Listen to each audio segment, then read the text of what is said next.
Hello बच्चों बच्चों आज हम करेंगे जो सब्जेक्ट हमने चालू किया है कंप्यूटर नेटवर्क्स का। वहां पे हमारा आज सेकंड टॉपिक है जिसका नाम है कम्युनिकेशन मॉडल। तो वीडियो में आगे बढ़ने से पहले मैं आपको बता दूं, कई बुक्स में इसको डेटा कम्युनिकेशन मॉडल भी कहते हैं, कई बुकों में इसको कंप्यूटर नेटवर्क मॉडल भी कहते हैं। तो कुछ भी टर्म आ जाए पेपर में तो कंफ्यूज मत होना, यही चीज बनेगी। ठीक है, तो जो भी देखो लास्ट टाइम जो वीडियो की थी कि व्हाट इज एग्जैक्टली, जो हमारी फर्स्ट वीडियो थी कि what is exactly a computer network, तो जो उसकी डेफिनेशन थी, जो उसके पॉइंट्स थे, उसी को यहाँ पे इम्प्लीमेंट किया जाता है मॉडल के अंदर। तो डेफिनेशन क्या थी उसको उसके हिसाब से समझते हैं। देखो जब मैंने डेफिनेशन करवाई थी मैंने क्या कहा था कि कंप्यूटर नेटवर्क क्या होता है, it is a set of computers या डिवाइसेस, या जिसे हम पॉइंट्स भी कहते हैं, नोड भी कहते हैं। ठीक है जी, कुछ एक आधी टर्म और होती है वो भी कह सकते हैं, which are linked by the communication medium in order to transmit और रिसीव द डेटा। यही था, हमने अच्छे से किया था। जिसने वीडियो ना देखे प्लीज देख लीजिए। तो उसी कॉन्सेप्ट को यहाँ पे लगाया गया। अब देखते हैं कैसे। देखो ये पूरा हमारे पास एक फ्लो है, तो उसको समझते हैं कि मॉडल के अंदर ये चीजें कैसे काम करेगी। सॉरी, यहाँ पे देखो देखो मान लो ये मेरे पास कोई बंदा है, ठीक है, ये दो बंदे हैं, ठीक है, जिनके पास कोई मोबाइल है, कोई डिवाइस है, हमने ये देखा था, या कंप्यूटर कुछ भी है, तो एक दूसरे से वो चैटिंग कर रहे हैं। तो उसी कंसेप्ट को हम कम्युनिकेशन मॉडल के अंदर डालते हुए समझते हैं। जब मैं कहता हूं कि मान लो कि ये जो एक पॉइंट पे, एक एंड पे है, तो इसके पास अपना मोबाइल है, तो ये बंदा इस कम्युनिकेशन मॉडल में क्या रोल प्ले करेगा, सोर्स का। इसे हम कहते हैं सोर्स, इसको या इसके डिवाइस को किसी को भी कह सकते हैं। सोर्स की जगह कई बुकों में सेंडर भी होता है, तो कंफ्यूज मत होना, फिर आप सोर्स या सेंडर कुछ भी लिख सकते हो। तो इसने लिखा अपनी एप्लीकेशन व्हाट्सएप ऑन करके हाय। अब होगा क्या, हाय तो ऐसी तो चला नहीं जाएगा उसके पास हमारी दूसरी तरफ, ठीक है। तो होगा क्या एग्जैक्टली, तो हमारा जो मान लो घर पे वाईफाई यूज कर रहे हैं, कुछ भी डिवाइस यूज कर रहा है, तो मॉडेम राउटर कुछ लगा होता है, हमारा डेटा उसके पास ट्रांसमिट हो जाएगा। तो उस डिवाइस को हम क्या कहते हैं, ट्रांसमीटर, हमारे राउटर को या मॉडेम को।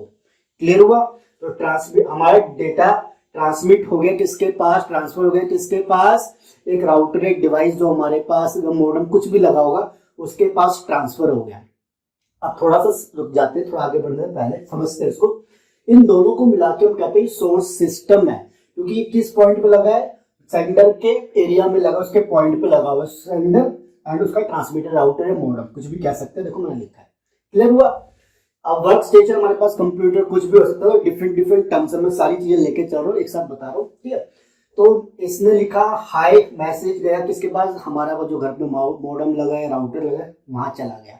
अब जब ये जाता तो ऐसे नहीं जाता। देखो हमारे पास जो कंप्यूटर होता है जिसको हम कहते हैं, वो क्या चीज यूज, मैंने टेक्स्ट लिखा हाय का, देखो यहाँ पे समझो, मैंने टेक्स्ट लिखा हाय का, ठीक है, बट ऐसे थोड़ा चला जाता है। कंप्यूटर क्या समझता है, बिट्स की लैंग्वेज, यही चीज सिर्फ बिट्स समझता है, 0-1 की लैंग्वेज।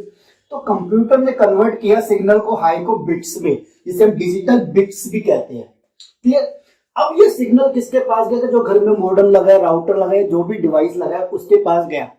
अब ये मॉडेम क्या करेगा, उसको आगे भेजना है। तो ये मॉडेम इस सिग्नल को, इस डिजिटल बिट्स को कन्वर्ट करता है या एनकोड करता है, डिकोड करता है, किसके अंदर, एनालॉग सिग्नल के अंदर। ये हमारा एनालॉग सिग्नल होता है, ठीक है जी। ये सारी चीजें आपने एनालॉग कम्युनिकेशन एक सब्जेक्ट आता है, आई थिंक आपके पास आ चुका होगा, इसी सेमेस्टर में होगा, कर चुका होगा, जो भी है वहां पे सारी चीजें आपको समझने में आएगी। हम डीप में नहीं जाते यहाँ पे। अब समझना, मॉडेम तक का काम है, डेटा मेरे पास बिट स्ट्रीम में बन के आ गई, डिजिटल बिट स्ट्रीम में 0-1 इसकी फॉर्म में होता है। यहां से इसने सिग्नल कन्वर्ट किया, डिजिटल बिट्स को मॉडेम ने किसमें कन्वर्ट किया, एनालॉग सिग्नल में। यहां तक आ चुके हैं, मतलब मैं अपने घर तक के डिवाइस तक के लिए रेडी हूं कि हाँ भी अब डेटा आगे सेंड करना है। मेरा मॉडेम आगे कहां से कनेक्ट होगा, जहां से आपने कनेक्शन लिया होगा, जिससे भी जो भी आपका इंटरनेट सर्विस प्रोवाइडर होगा उनके डिवाइसेस पे जाएगा आगे। तो वो क्या होते हैं, हमारे ट्रांसमिशन सिस्टम होते हैं, ठीक है। यही हुआ, मान लो आपने घर पे एयरटेल का कनेक्शन ले रखा है, जियो का कनेक्शन ले रखा है, तो उनके राउटर से होता है वो, फिर आगे कहां जाता है, उनके जो भी ट्रांसमिशन सिस्टम है पूरा जो हैंडल करते हैं उनके पास जाएगा। ये क्या करेंगे, इस सिग्नल को आगे भेजेंगे, ठीक है। इनका काम क्या है, बेसिकली इनको, इस नेटवर्क को और इस पॉइंट को ज्वाइन करना, ठीक है। तो डेटा यहां से इसने रिक्वेस्ट को आगे भेजा, क्लियर हुआ। ये सिग्नल था, यहाँ पे भी यही सिग्नल है, कोई चेंज नहीं हो रहा। यहाँ से आगे बढ़ते हैं किसके पास, डेस्टिनेशन सिस्टम के पास। ये मेरा क्या है, वो बंदा जिसके पास मैसेज भेज रहा है हाई का, तो इसको हम क्या कहते हैं, डेस्टिनेशन है, या जिसे हम सर्वर भी कह सकते हैं, जहाँ पे रिसीव होना। सर्वर थोड़ा ब्रॉड पॉइंट होता है, इसको बाद में समझेंगे, बट डेस्टिनेशन हो सकता है जिसे हम रिसीवर भी कह सकते हैं। ठीक है, तो यहाँ पे आना है, यहाँ पे लेके आना, तो कैसे आएगा, यहाँ से ये सिग्नल पास हुआ इस डेस्टिनेशन वाले के रिसीवर के पास। यहाँ पे क्या था, देखो ट्रांसमीटर यहाँ पे है, रिसीवर, दोनों मगर चीजें क्या है, मॉडेम ही है। ठीक है, तो ये क्या करेंगे, इस सिग्नल को कन्वर्ट करेंगे किसमें, बिट्स में, डिजिटल बिट्स में। यहाँ पे क्या था, डिजिटल बिट्स में कन्वर्ट होकर एनालॉग में था, यहाँ पे एनालॉग से डिजिटल बिट्स में आ रहा है। क्लियर हुई बात, ठीक है ना। तो ये क्या है, हमारा एनकोडर डिकोडर, जो हमारे डेटा को एनालॉग से डिजिटल बिट्स में भी कर सकता है, डिजिटल बिट से एनालॉग सिग्नल में भी कन्वर्ट कर सकता है। ठीक है, तो दोनों मॉडम कुछ भी हो सकते हैं, डिवाइस की बात है। अब मैं एक चीज बता दूं, यहाँ पे रिसीवर में कंफ्यूज मत हो जाना, क्योंकि यहाँ पे क्या होगा, कई बार आपको लिखा होगा कि ये सेंडर है और ये रिसीवर है, तो इसलिए टर्म अलग अलग यूज की। ये सोर्स होगा तो डेस्टिनेशन लिखना, सेंडर होगा तो रिसीवर लिखना, और अगर ये ट्रांसमीटर है तो यहाँ पे भी आप अलग से ट्रांसमीटर रिसीवर लिख सकते, दोनों टर्म चल सकती है। सिग्नल आ गया एनालॉग से डिजिटल बिट्स में कन्वर्ट हो गया मॉडेम के थ्रू। किसके पास जाना है, जो यहाँ पे मैसेज भेजा उसके घर में जो राउटर है उसने किसको भेजा, इसको भेजा। ठीक है, जो मॉडेम ये लगा हुआ है, ये डिजिटल बिट्स इसके मोबाइल में गई।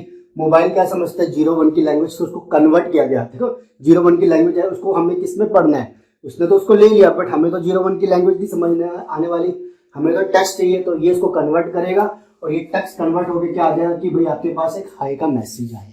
तो ये एक प्रोसेस होता है कम्युनिकेशन मॉडल का, कि इन चीजों को थोड़ा समझना जरूरी है, कि कल को मैं कहूँगा ये सोर्स है या ये डेस्टिनेशन है, तो ये टर्म्स हमें क्लियर होनी चाहिए कि मैं एग्जैक्टली किसकी बात कर रहा हूँ। क्योंकि आगे जाके और भी कई कॉन्सेप्ट, जो बड़े बड़े कॉन्सेप्ट आएंगे, OSI मॉडल है, TCP/IP, या और भी बहुत बड़े मॉडल है, काफी मॉडल नहीं, काफी डिवाइसेस की वर्किंग आएगी, कॉन्सेप्ट आएंगे, तो काफी टर्म्स यूज होने वाले, तो प्लीज पहले इसको हम क्लियर कर लेते हैं।